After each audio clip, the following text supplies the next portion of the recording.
next guest was working in a video store, and today he's the writer, director, and co-star of the #1 movie in America. Pretty good. It's called Pulp Fiction. Please welcome Quentin Tarantino.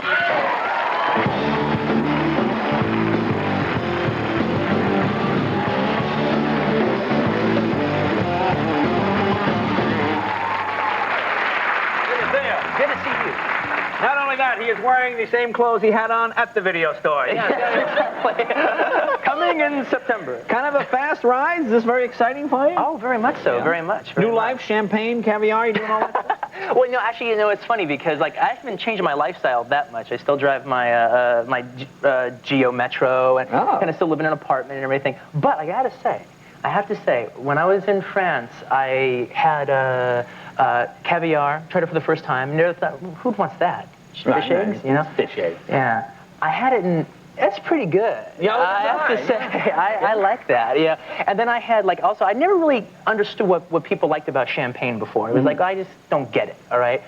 I had Cristal champagne when I was in France. Ah. And I get it now. Oh, you get it? I kind of like it. It's like a little treat that I give to myself, you know. That's what residuals are for, right? Beluga.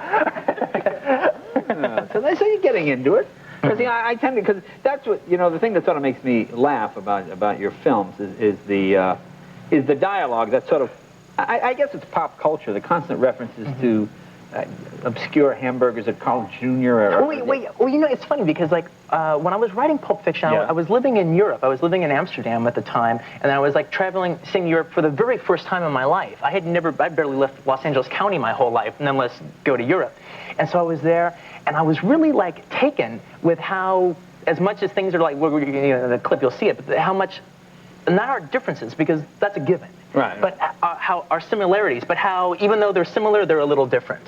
All right. I always kind of think now that I don't really know a country until I've eaten their McDonald's. That's a good way to see France, I think. Yeah, I think so too. Well, it's just all over. Actually, it's really weird. McDonald's and Dunkin' Donuts are everywhere, man.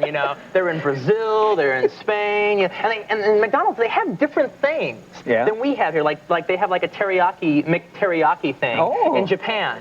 All right. Teriyaki? Yeah, and they have a bacon and potato pie. They have the apple pie thing. They have bacon and potato. McBacon, McPotato pie. I know, it's really wild. Why they have that in Japan as opposed to in the South, I don't know, but they do. I just like the idea because that's the way I travel. That's what my wife yells at. When we and I get dragged to Europe. To me, it's like a bad day at Disneyland to me. It's just let's go over there. Let's go to American Big O Burger. I want to eat. And I always get stuck eating one of those Nouvelle things with a little fork. Right. And I have to eat and then go eat. Right. Exactly. But that's what I loved about I think the clip we have from the scene is where Travolta's talking to about this very same thing. Yeah. Well, it was funny because when I was writing it at the time when I was writing it, that's what I was experiencing. So it found itself into the piece. Well, the interesting thing about this movie, it is funny. I guess it's violent, not nearly as violent as other movies out there. Right, but there are things that you just sort of you get taken back. It's not that it's bloody or gory. You just it just ups the ante, Well, let's take a look. This is Travolta as the kind of goofball hitman. Sam Jackson. Goofball hitman. Let's take a look. The goofball. But you know what the funniest thing about Europe is? What? It's the little differences. And you know what they call a quarter pounder with cheese in Paris? They don't call it a quarter pounder with cheese? Oh man, they got the metric system. They wouldn't know what a quarter pounder is. What do they call it? They call it Royale with cheese. Royale with cheese. That's right. What do they call a Big Mac? Big Mac's a Big Mac, but they call it Le Big Mac. Le Big Mac. What do they call a waffle? I don't know. I didn't go on a Burger King.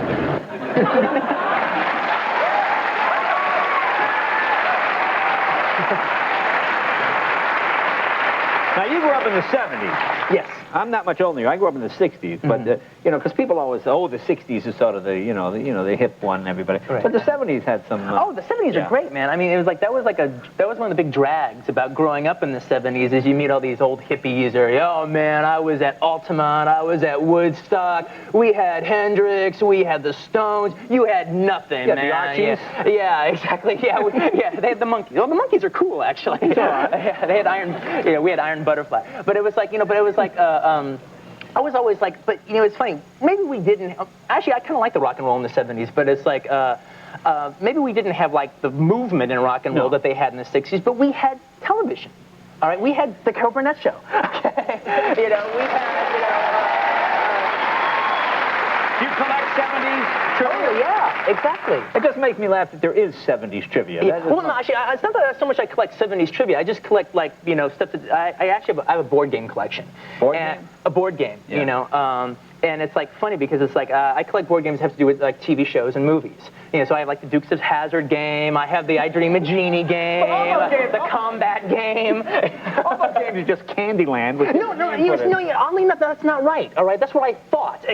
You hit the nail on the head. That's what I thought, but then I actually started collecting them. And, like, for instance, the Dukes of Hazzard board game, that's as close to a car chase as you're ever going to get in without actually getting in a car chase. Really? I had no idea. It's really kind of cool. It has like the highway, which if you want to go fast, you can go fast, all right? And you roll with 2 dice and you shoot up there, but you can very easily get caught by Roscoe Coltrane, the sheriff. Oh, right. Yeah. But if you want to take the dirt road, it's safer. You can't get caught by the police, but you can only roll with 1 dice, so you're moving a lot slower. Was there ever a Brady Bunch game? I don't know. I've been looking for a Brady Bunch game. I have a Partridge Family game. Oh, Partridge Family, but no Brady Bunch. I haven't seen a Brady Bunch game. You know, this almost sounds set up. We have a surprise for you. Can we bring her out? Where is she? Ladies and gentlemen. Ladies and gentlemen.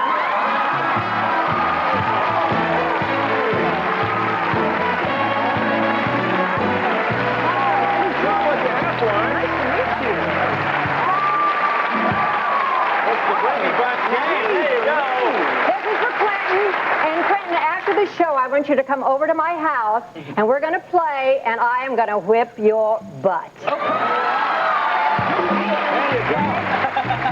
And Quentin, if you'll give me a big part in your next movie, I'll even let you sit on my lap, and you can pretend you're Bobby Brady.